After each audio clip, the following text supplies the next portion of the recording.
Hi friends, 69,000 शिक्षक भर्ती में एक बार फिर से आपका स्वागत है। और कॉमन नंबर पर लगातार घमासान जारी है। जनरल ओबीसी एससी के वर्गवार आंकड़े आ चुके हैं। इंटरनल खबरें निकल के आ रही हैं कि लगभग 4,500 जगह जनरल की, ओबीसी की, सॉरी ये ओबीएस लिखा हुआ है, ओबीसी की जो जगह है, ओबीसी इसको मैं सी लिखे देता हूँ, जो ओबीसी की वैकेंसीज़ हैं वो लगभग आपका 2500 से 3500 के बीच में बताई जा रही हैं। और ये 3500 जगह काफ़ी होती हैं। और जो एससी की जगह हैं ये भी लगभग 3500 के समथिंग, मतलब सॉरी एससी की जगह लगभग 950 के समथिंग। तो ये जो जगह हैं ये अपने अपने आंकड़े बता रहे हैं कि काफ़ी जगह यहाँ पर खाली हैं। क्योंकि हम मोटा मोटा लगा लें 450 और 3500, लगभग 8000 और लगभग 1000 के समथिंग एससी की जगह खाली हैं। तो लगभग 9000 जगह यहाँ पर खाली हैं। तो सबसे ज़्यादा मेरिट जो यहाँ पर गिरने वाली है वो आपको देखने के लिए मिलेगी जनरल की और एससी की। ओबीसी में काफ़ी घमासान रहने वाला है क्योंकि 3500 जगह में नंबर ऑफ कैंडिडेट ज़्यादा पास हैं और ओबीसी में मेरिट शायद इतनी ना गिरे। जनरल में 1 से 2% के बीच में, 1 से 2% के बीच में मेरिट गिरेगी। मतलब 67.1 पर था पहले मेरिट। देखिए ये एक अनुमान है, कोई भी यूट्यूबर ये मत सोचिए कि आपको लिस्ट में से देख के बता रहा है, ये मात्र एक अनुमान है। क्योंकि हम लोग बहुत दिन से जुड़े हुए हैं इस विधा से, खुद हम भी इसके मैं स्वयं इस भर्ती का पात्र हूँ। और माननीय न्यायालय में इस मुद्दे 22,000 सीटों को जोड़ने के मुद्दों को मैं पिटीशन दाखिल कर रहा हूँ, मैं खुद लेकर जा रहा हूँ इस मुद्दे को। तो इस भर्ती की नस नस के बारे में पता लग गई है। और शुरू से ही क्योंकि इसके ऊपर डेली वीडियो बनानी होती है तो हमने भर्ती को शुरू से अपनी आंखों के सामने देखा है, हम स्वयं उसका हिस्सा हैं। तो ये हमारे जो आंकड़े, और ये जो आंकड़े हैं ये मैं आपको इंटरनल आंकड़े बता रहा हूँ, ये बिल्कुल सटीक आंकड़े हैं, आप इन पर यकीन कर सकते हैं। लगभग इतनी जगह खाली हैं, नहीं तो आपको कुछ दिन पीछे लिस्ट आ जाएगी, आप वो देख लेना कितनी जगह खाली हैं। तो लगभग 4400 कुछ जगह, मतलब 4500 के समथिंग मान सकते हैं आप, जनरल की सीटें खाली हैं। तो जनरल वाले बच्चों में काफ़ी मेरिट यहाँ पर देखने के लिए मिलेगी। लगभग 1 से 2% के बीच में मेरिट यहाँ पर गिरेगी। मतलब जनरल की मेरिट पहले 67.1 पर थी, 67.1 से आप मेरिट को डेढ़ से 2 गिरा दीजिए। इसका मतलब यह है कि 65 वाले जनरल वाले का 65 पॉइंट समथिंग वाले का नंबर आने के चांस हैं, उम्मीद लगा सकते हैं कि आ जाए। अच्छा, जो ओबीसी वाला बच्चा है इसमें काफ़ी नंबर ऑफ कैंडिडेट बहुत सारे पास हैं अभी। और जब क्योंकि नंबर ऑफ कैंडिडेट बहुत सारे पास हैं और सीटें बहुत कम है 3500 के समथिंग, तो ये इतनी मेरिट शायद ना गिरे, लेकिन फिर भी लगभग 1.5 से 2% मेरिट यहाँ हमारी गिरेगी। और एससी में 900 सीटें खाली हैं, तो ये आपका लगभग 59.5% तक आपका यहाँ पर एससी वाले वर्ग के बच्चे का नंबर आ जाए। अच्छा, अब बात करते हैं कॉमन नंबर की। कुछ बच्चे ये सोच रहे हैं कॉमन नंबर मिलने से उन्हें भली राहत होगी। इन्हें कभी भी बच्चों को ये नहीं पता है कि कॉमन नंबर मिलने से, देखिए जिनको नौकरी मिल गई उनको तो नौकरी मिल ही गई, वो तो भला हो हमारी न्याय प्रक्रिया का जो बड़ी धीरे धीरे चलती है। क्यों?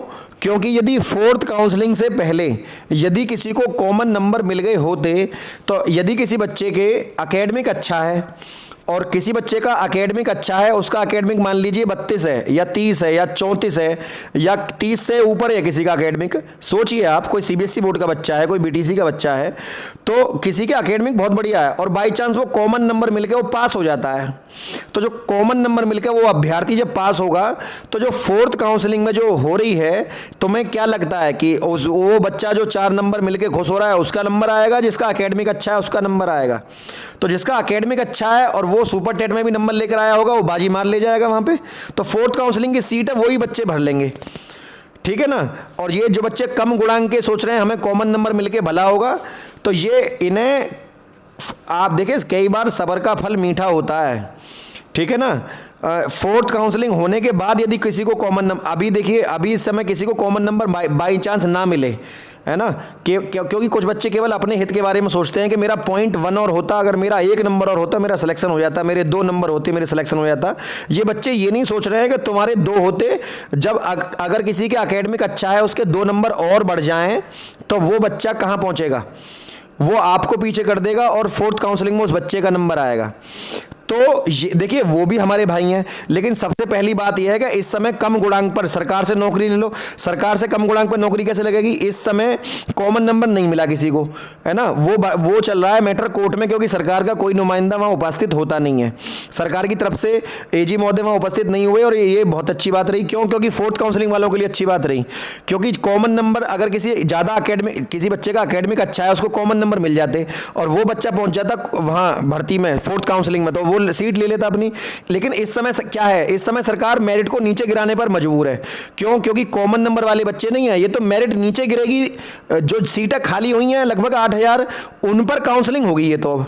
अच्छा, जब फोर्थ काउंसलिंग हो जाती है और तब अभ्यर्थी कोर्ट से केस को जीत लाए कॉमन नंबर वाले, तो ऐसी स्थिति में क्या होगा, जब सबको कॉमन नंबर मिलेगा तो ऐसी स्थिति में क्या होगा कि सरकार को उतनी सीटें जोड़नी पड़ेगी।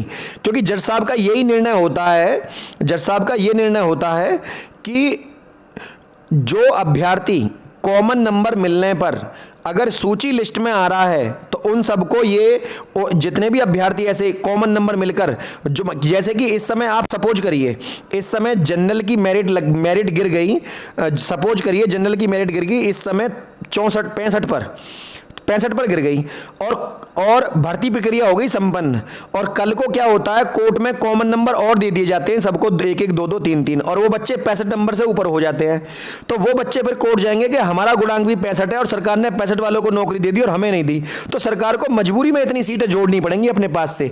जैसे 68,500 वाली भर्ती में 5,000 बच्चों को बाद में नौकरी मिली थी, 12,460 वाली भर्ती में मिली थी। तो यही प्रक्रिया होती है। देखिए, बाद में आप सरकार से कुछ भी ले लीजिए, फिलहाल अगर आप अधिक गुणांक वाले बच्चे को कॉमन नंबर दिलाएंगे तो वो तो फोर्थ काउंसलिंग की सीट खत्म करेगा। दूसरा, फिर वो चांस भी खत्म हो जाएगा जो कल को मेरिट कम होने पर, जो मैंने अभी आपको बात समझाई है, कल को मेरिट कम हो जाए। देखिए, इस समय कम गुणांक वाले को नौकरी मिल जाए, कम गुणांक वाले बच्चे को नौकरी मिल जाए, मान लो 64% वाले को नौकरी मिल जाए जनरल को, या ओबीसी वाले बच्चे को नौकरी मिल जाए 62 वाले को, ठीक है ना, 62 वाले को, ओबीसी वाले बच्चे को नौकरी मिल जाए, या एससी वाले को 59 वाले को नौकरी मिल जाए, और फोर्थ काउंसलिंग हो जाए पूरी खत्म, और कल को अभ्यर्थी कोर्ट से उन 4 क्वेश्चनों के ऊपर 4 नंबर ले आए। अब जो बच्चा पहले रुक गया था भर्ती में, उसको 4 नंबर वो मिल जाए, तो वो कोर्ट में जाकर ये कहेगा नेक्स्ट टाइम के सर हमारे भी 59% नंबर है, हमको नौकरी नहीं दी। तो सरकार को मजबूरी में वो पद जोड़ने पड़ेंगे, ठीक है ना, इस बात को समझिए। तो ये जो बच्चे शोर मचा रहे हैं कॉमन नंबर, इसका थोड़ा सा टेक्निकल पॉइंट को आप समझिए। ऐसे ही पहले चौथी काउंसलिंग के लिए शोर मचा रहे थे, सर मेरिट कितनी गिरेगी? भैया मेरिट अपने वर्गवार गिरेगी, ये सीटें खाली हैं, जितनी सीटें जनरल की खाली हैं सरकार जनरल वाले बच्चे लेगी, जितनी सीटें एससी की खाली है सरकार एससी वाले बच्चे लेगी, जितनी सीटें पीएच की खाली हैं सरकार पीएच वाले बच्चे लेगी। तो ये आंकड़े जो है उसी के हिसाब से मेरिट गिरने वाली है। अच्छा, मैंने आपसे बहुत दिन से पहले, देखिए 22,000 सीटों को जोड़ने को लेकर सबसे पहले मुद्दा अभिमान एकेडमी की तरफ से उठाया गया था, और शुरू से ही मुद्दा उठाया जा रहा है। जब से सेकंड और थर्ड काउंसलिंग हो रही है सब तभी से ही। अब अलग अलग लोग पार्टी बना रहे हैं, अलग अलग लोग याची बना रहे हैं। मैंने सबसे कहा था एक साथ इकट्ठे हो जाइए, और अपने ही माध्यम से जो हमारे साथ लोग जुड़े हुए हैं, लवकुश जी हैं, शुक्ला जी हैं, आपका बीएड उत्तर प्रदेश बीएड संघ के त्रिपाठी जी हैं, ये सभी लोग इकट्ठे हमारे साथ ही हैं, ठीक है ना। पूरी टीम के साथ जुड़िएगा आपको आगे सुप्रीम कोर्ट में भी याचिका डालने की प्रक्रिया चल रही है हमारी। सुप्रीम कोर्ट में जब रिट डलेगी उसकी भी सूचना आपको दे दी जाएगी, ठीक है ना। मैं यही खुशखबरी आपको देने वाला था। ये हमारा व्हाट्सएप नंबर है, अपना सुपर टेट का रिजल्ट या आवेदन फॉर्म जो आपने भरा था, और उसके अलावा अपना आधार कार्ड और जो याचिका की फीस है वो आप जमा करिए। देखिए, मैं ये नहीं कह रहा इंपोर्टेंट कि आपको याची बनना ही है, लेकिन जो अभ्यर्थी याची बनना चाहते हैं उनका तहे दिल से स्वागत है, ताकि हम बड़े से बड़ा वकील वहां पर लाकर खड़ा कर सकें। अलग अलग आप बटेंगे तो आप हर आदमी छोटे छोटे वकील खड़ा करेगा, उससे फायदा नहीं है। कम से कम एक ही टीम के साथ आप जुड़िए, ठीक है ना। और इंपॉर्टेंट बात यह है कि सब एक साथ रहिए, एक साथ संगठन में ही शक्ति है, इस बात को आपको समझना होगा। ये बात मैं आपको बार बार नहीं बताता। कुछ अभ्यर्थी ये कह रहे हैं सर हम अपना याची लिस्ट में नाम कहाँ देखें, तो भाई जब कोई रिट दाखिल होती है तो उसमें किसी के नाम के पीछे आता है ना, जैसे अंशुल मिश्रा एंड अदर्स के नाम से आया, तो अदर्स में सबका नाम होता है वहां पर। और भाई कोई प्रॉब्लम आया तो आप हमें बताना, हम आपको स्क्रीनशॉट खींचकर उसका भेज भी देंगे लिस्ट में का आपका नंबर कैम है। ये तो सार्वजनिक चीजें होती हैं, ये बात पूछने की कोई है, कि आप सबूत मांग रहे हैं कि सर हमें अभी से कोई सबूत दीजिए, ये कोई एडवोकेट की फाइल की कोई रसीद कोई है आपको काट के दे दी कि सर लो ये आपका याची नंबर इतना है। और कई बार ऐसा होता है कि याची लाभ मिलता नहीं है। याची लाभ इसलिए नहीं मिलेगा क्योंकि हमारी कोशिश 22,000 सीटों को जुड़वाने की है। जब 22,000 सीटें जुड़ेंगी तो हमारे लिए उससे भी बड़ा है, हर भाई का नंबर आ जाएगा उससे, और जितने भाइयों का नंबर आएगा वो बहुत अच्छी बात है। केवल हम लोग किस लिए जोड़ रहे हैं, हम लोगों को इसलिए जोड़ रहे हैं, तो देखिए वो कोर्ट की मर्जी है, कोर्ट हमें दे रही है तो हम मना कोई करेंगे कि आप हमें क्यों दे रहे हैं याची लाभ। लेकिन हमारा उद्देश्य क्या है, हमारा उद्देश्य है 22,000 सीटों को जुड़वाने का। 22,000 सीटें जुड़ने से सभी का लाभ होगा। कोई अभ्यर्थी बहुत कम मेरिट का भी है, आप समझिए 8,000 सीटें ये बच रही हैं, 32,000, वो 40,000 का मतलब है नई भर्ती के बराबर। और नई भर्ती मेरिट नीचे जाके उतरेगी बिल्कुल। लगभग 59-60 वाले जनरल वाले का नंबर ना आ जाए तो बता देना 22,000 सीटें बहुत होती हैं, और 8,000 ये बच रही हैं। 40,000 सीटें हैं ये, सॉरी 30,000 सीटें, माफ करिएगा 30,000 सीटें काफी होती हैं, ठीक है ना। इस बात को आप समझिए जरा। और मेरिट बहुत नीचे आती है 30,000 सीटों में, 30,000 सीटें ही नहीं होती हैं कोई। बार बार आप पूछ रहे हैं कि मेरा नंबर कितने पर आ जाएगा।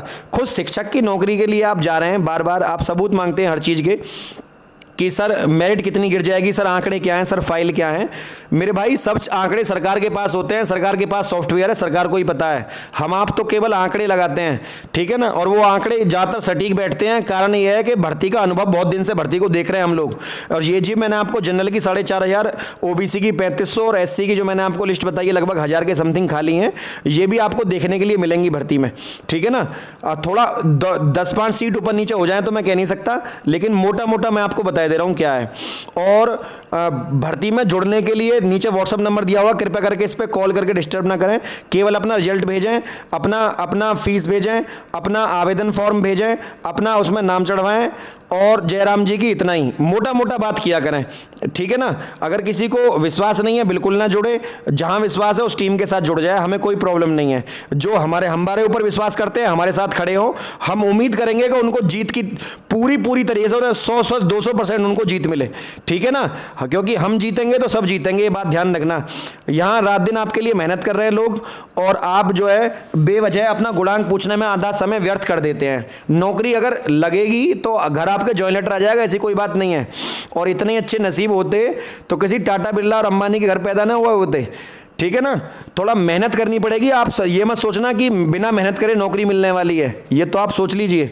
फ्रेंड यदि वीडियो आपको अच्छी लगी तो वीडियो को लाइक, शेयर और चैनल को सब्सक्राइब करना ना भूलें। आज के लिए इतना ही। जय हिंद, जय भारत।